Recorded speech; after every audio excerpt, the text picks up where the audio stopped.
화면을 공유하면서 보도록 하겠습니다.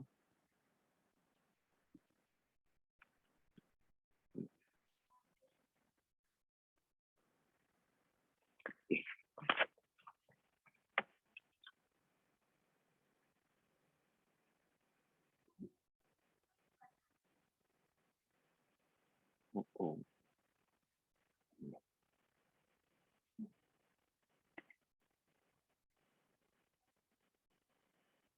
네.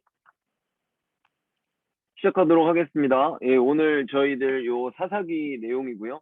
3장 12절에서 31절까지 내용인데, 왼손잡이 에웃이 나오고, 그 다음 그 뒤쪽에 짧게 나오는데, 그 삼갈에 대해서 나오고 있어요. 그래가지고, 이 내용을 다루면, 여러분들이 이제 사사기를 보면은, 사사기의 내용은 이스라엘이 이제 범죄를 하고, 그러면 하나님이 그들을 이제 이스라엘을 돌이키시기 위해서 다시금 이제 회초리를 드시고, 이제 그 이방의 주변에 있는 민족들을 통해서 핍박을 받게 하시죠.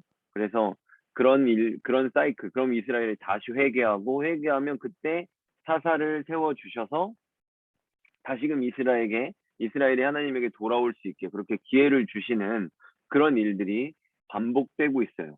근데 여러분들이 성경에서 사사를 어떻게 봐야 되느냐라고 할 때, 이 사사가 어떤 역할을 하는지 여러분들이 좀 더 자세히 알면 좋을 것 같아요. 왜냐하면 성경에서는 사실 아직은 왕이 등장하지 않기 때문에 사사라는 존재는 왕적인 역할을 감당하고 구원자적인 역할을 감당하지만 사실 왕의 어떤 그런 모습을 갖췄다고 볼 수는 없기 때문에 근데 사사가 원래 어떤 의미를 갖고 있냐면 그 영어로 하면 judge예요, judge. 그러니까 그게 판사라는 뜻이거든요. 그게 우리가 이제 재판을 하면 판사들이 있잖아요. 근데 그 판사라는 사람들은 어떤 역할을 하는 거냐면 그 판사가 판결의 기준이잖아요. 판사가 봤을 때 판사를 기준으로 판사가 야 내가 생각할 때 넌 옳아 라고 하면 그 사람은 죄가 없어지는 거고 그죠? 너는 내가 봤을 때 죄인이야 라고 하면 죄가 있어지는 거잖아요. 그러니까 이것이 쉽게 말하면 뭐냐면 판단의 기준이 되는 거예요. 예를 들어 여러분들도 운동장에서 혹시 막 그런 조회 같은 거 다 해봤죠? 우리도 이제 하긴 여러분들 군대 갔다 왔으니까 다 해봤겠다. 그런 저희들도 이제 막 중고등학교 때 애들이 막 운동장에 나와 있으면 체육 선생님이 앞에 있는 애를 딱 불러가지고 야, 몇 반 누구 기준 딱 이러잖아요. 그러면은 걔가 손을 딱 들면서 기준 하면은 이제 이렇게 뭐 오하열 좌우형대로 뭐야 이러면 이렇게 막 이게 손 펼치고 막 하면서 차차차 하면서 줄이 맞춰지잖아요. 그러니까 사사는 하나님이 보실 때 옳고 그름에 그런 판단의 기준을 제공하는 거예요.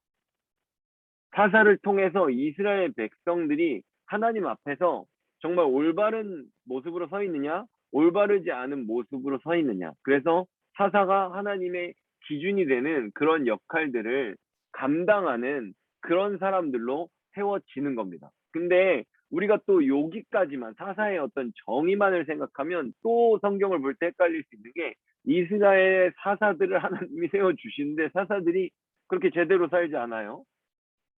그래서 우리가 사사기를 볼 때 많이 혼돈되는 부분들이 바로 그거예요. 왜냐하면 하나님이 이쪽을 승리하게 하셨는데 이쪽에 있는 사사가 하는 행동들이 우리가 성경적으로 봤을 때는 이해가 안 되거든요. 근데 그러면 그 사사가 옳으냐? 그러면 100% 옳지 않아요. 옳지 않은데도 하나님은 그 사사들을 데리고 이스라엘의 역사를 이끌어 가세요.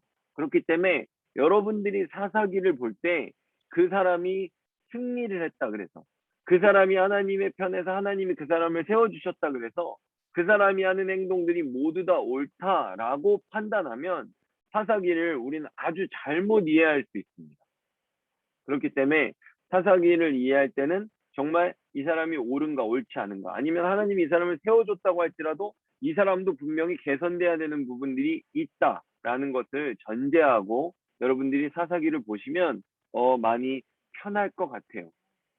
근데 오늘 나오는 뭐 에웃이나 삼갈 같은 경우에는 뭐 예를 들어 특별히 잘못하고 이런 건 없어요. 굉장히 이렇게 뭐라 그럴까요? 뭐 특별히 신경 쓸 내용은 많지 않아요. 그러나 기드온이나 특히 이제 뒤쪽에 갔을 때 삼손 같은 경우에는 사사라고 해도 뭐 그렇게 올바른 인생을 살았다라고는 볼 수 없는 그런 인물들이 등장하게 됩니다. 그래서 오늘 이제 그 사사기의 내용은 그런 것들이 계속 이렇게 순환된다는 내용을 말하는. 근데 사사기의 그 순환을 보면서 이제 저희가 이 1페이지 말고요. 이제 2페이지 밑으로 가면 여기에 사사기의 순환 구조는 선순환이다라고 제가 기록해 놓은 부분이 있어요. 근데 원래 이 사사기의 이 순환 구조를 보고 보통은 어떻게 말하냐면 악순환이라고 말해요. 왜냐면 계속 죄를 짓고 하나님이 기회를 주시는데 또 죄를 짓고 잘 되면 또 죄를 짓고 이러는 것들을 악순환이라고 말하는데 제가 선순환이라고 말하는 이유는 우리들의 입장에서 봤을 땐 악순환이에요. 계속 죄를 짓고 계속 혼나면 다시 돌아오고 이러는 것이 인간의 입장에서 봤을 때는 악순환이라고 생각할 수 있어요. 죄에서 벗어나지 못하는 어떤 우리들의 처참한 모습이니까. 하지만 하나님의 입장에서 봤을 때는 내가 사랑하는 사람이 아무리 죄를 지어도 나는 저 사람을 또 살리고 또 살리고 또 구원할 거야.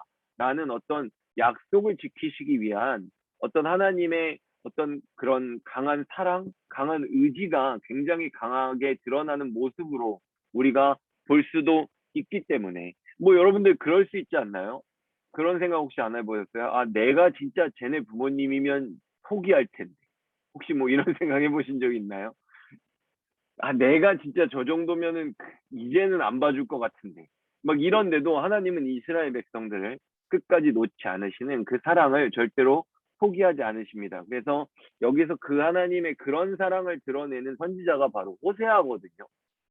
그래서 호세아는 하나님이 고의적으로 음란한 여인을 데려다가 결혼을 하라고. 그래서 음란한 여인을 끝까지 너를 배신해도 계속해서 사랑하라고 명령하세요. 그리고 호세아는 정말로 그런 삶을 살아내죠. 고멜이 가서 또 바람을 피고 나와서 음란한 또 다른 자녀를 낳아갖고 오면 가서 돈 주고 또 다 사고 친 거 다 이렇게 배상해주고 호세아가 고멜을 또 데리고 와서 또 사랑하고 이런 품고 이러는 장면이 끝까지 나오거든요.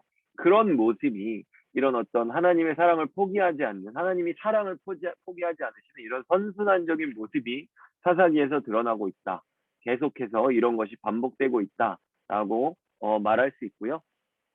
그리고 이제 왼손잡이 에웃에 대해서 이제 이 오른쪽에 나와 있는 내용을 보면 첫 번째 페이지에 에웃을 왼손잡이라고 소개하고 있어요. 근데 본문에서는 왼손잡이라는 단어가 나오지 않아요. 오른손에 장애가 있는 자라고 언급해요. 원문에서는. 그러니까 아마 에웃은 오른손에 장애가 있으니까 왼손을 당연히 썼겠죠. 하지만 왼손을 썼지만 오른손에 장애를 갖고 있지 않았는가라는 그런 상황으로 생각을 해보고요. 그리고 에웃이 오늘 저희가 본문에서 자세히 다루진 않지만 에웃이 그 칼을 차고 들어가잖아요. 곡물을 드리는 사람으로 이렇게 해가지고 거기에 들어가잖아요. 그럴 때도 에웃이 오른손에 장애가 있었기 때문에 그런 어떤 전혀 제재를 받지 않고 칼을 숨기고 있었지만 그런 거에 대해서 전혀 의심을 받지 않지 않았을까라고 추정하는 그런 학자들도 많이 있습니다. 근데 에웃이 굉장히 힘들게 살았을 거라고 생각하는 부분은 에웃이 베냐민 지파였기 때문에 베냐민 지파는 오른손의 아들이라는 뜻을 갖고 있어요. 베냐민 지파는. 근데 오른손의 아들이라는 지파의 이름을 갖고 있는 곳에서 오른손의 장애를 갖고 왼손잡이로 살아왔던 그 에웃의 삶이 굉장히 어떤 사회적 약자의 삶이었을 가능성이 높다라고 저희들이 생각하지 않을 수 없어서 하지만 하나님께서는 그런 약한 사람을 들어서 쓰심으로써 더욱더 하나님의 강함을 드러내시는 그런 역사를 보여주시는 하나님이라는 걸 알 수 있다는 거죠. 그래서 제가 이런 약할 때 강함 대신에 이게 이제 지금 고린도 후서의 말씀을 이쪽에서 인용하기도 했지만 적용 부분에서 우리들이 생각할 수 있는 건 사도 바울도 그랬다는 거예요. 그래서 제가 설교 때 말했던 것처럼 사도 바울이 자신의 연약함, 어떤 그런 것들을 말할 때 사도 바울에게 되게 심한 눈병이 있었다고 보고 있어요. 안질이 있었다고 보는 게 있는데 사도 바울은 그것을 고침을 받지 못했거든요. 근데 사도 바울이 가지고 있던 수건만 얹어도 막 귀신이 떠나고 막 이러는 역사들을 통해서 사도 바울의 그 연약한 모습이 자기는 고치지 못하면서 다른 사람들은 고치고 죽은 자까지 살려내는 능력은 100% 사도 바울의 능력이 아니다라는 것. 그러니까 에웃이 승리했을 때 에웃같이 부족한 사람은 도저히 우리를 구원할 수 없었지만 저런 약한 사람을 통해서 역사하신 하나님은 정말로 강하신 분이다라는 그런 반대적으로 하나님의 강함이 드러나는 데 있어서 연약한 사람들을 세우시는 그런 역사가 있다는 거죠. 그러니까 만약에 하나님이 우리를 통해 역사하신다라는 것이 우리들에게도 느껴졌을 때는 우리들은 잘난 체 하면 안 돼요. 그만큼 내가 연약함이기 때문에 하나님이 나를 세워주셨구나. 그래서 하나님을 더 잘 드러낼 수 있도록 나를 사용하시는구나라는 거에 감사해야지. 뭐 그래도 내가 너보단 나니까 나를 쓰시지 않겠니? 뭐 이런 생각들은 성경을 통해 드러나는 하나님의 의도가 전혀 아니라는 것을 우리가 알아야 됩니다. 그래서 이스라엘 백성 일단 여기 문제로 들어가 보면요. 이제 문제는 이스라엘이 범죄함으로써 이제 모압에게 핍박, 이거는 사사 에웃이고요. 블레셋에게 핍박을 받는 건 삼갈에 관련된 내용이에요. 그러니까 우리들의 삶에 어려움들이 찾아왔을 때 그것이 하나님이 우리를 더 큰 믿음의 용사로 세우시기 위한 훈련일 수도 있지만 우리들이 범죄함으로 인해서 우리들에게 찾아오는 그런 문제일 수도 있어요. 하나님이 우리들에게 하나님을 바라보는 어떤 마음을 올바로 바로잡기 위해서 주시는 핍박들일 수 있다는 거죠. 그래서 그런 것들이 찾아왔을 때 자신을 돌아볼 줄 알아야 한다는 거예요. 그리고 우리가 하나님에게 쓰임을 받고 우리들의 삶의 어떤 그런 조건들을 보았을 때 그런 문제들을 하나님께서 해결하실 때 어떻게 해결하시냐면 어떤 꼭 세상적인 힘이나 그런 것들이 아니라 내가 아무리 연약하다고 할지라도 하나님을 의지할 때 하나님께서는 그런 문제들을 해결하시고 그런 문제를 해결할 수 있는 그런 어떤 능력을 우리들에게 허락하셔서 연약한 우리들이 충분히 그것들을 이겨내고 딛고 일어설 수 있도록 하나님은 역사하신다라는 것들, 내가 갖고 있는 어떤 세상적인 조건들은 하나님의 역사에 전혀 방해가 될 수 없다라는 것을 우리가 알 수 있다는 거죠. 그래서 우리가 오늘 여기 본문을 통해서 초점을 맞추고자 하는 건 두 가지입니다. 첫째로는 우리가 아무리 하나님으로부터 멀어져도 하나님은 우리를 절대로 놓지 않으신다는 것. 그리고 그런 우리가 또 삶에서 하나님에게 쓰임을 받을 때 우리들의 연약함은 하나님을 드러내고 예수 그리스도를 드러내는 데 있어서 전혀 방해가 되지 않는다. 하나님이 우리들에게 요구하는 것은 하나님을 향한 믿음과 오직 신뢰밖에 없다라고 저희들이 생각해 볼 수 있을 것 같습니다. 그래서 다시 한번 말하지만 여러분들이 이 문제들을 통해서 맞출 수 있는 초점은 두 가지예요. 하나님의 우리를 향한 사랑이 멈추지 않는다는 거. 네. 핍박을 주시는 것도 사랑의 회초리라는 그 부분이고 하나님이 사사들을 세우고 우리들을 사용하실 때 우리의 연약함을 뛰어넘어서 사용하신다는 거. 그 두 부분에 초점을 맞춰서 순원들하고 나눠주면 될 것 같습니다. 네, 여기까지고요. 혹시 질문 있으면 질문을 받겠습니다. 질문 있으시나요? 따로 없으면 마치도록 하겠습니다.